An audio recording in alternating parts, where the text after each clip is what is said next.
жашап жаткан жашооңуз китеп болуп жазылса, аны бүт калайык калк, эр журт, жакын бир тууган бардыгынын алдыда үндүү чыгарып окуу буйрулса, уялбастан, тартынбастан окуй аласызбы?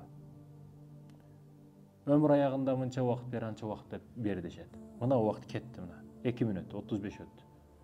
2 мүнөт убакыт, не тилегиңиз бар? Кетип атат убакыт.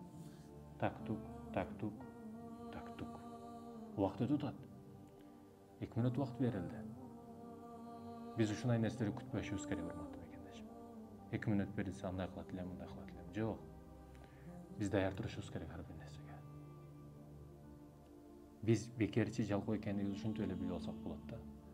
Аз бир нерсени айт дедим, эч нерсени айта алган жоксуз. Демек сизде жакшыраак бир максат дагы болгон эмес. Жакшыраак бир нерсеге жетейин деген нерсе дагы болгон эмес.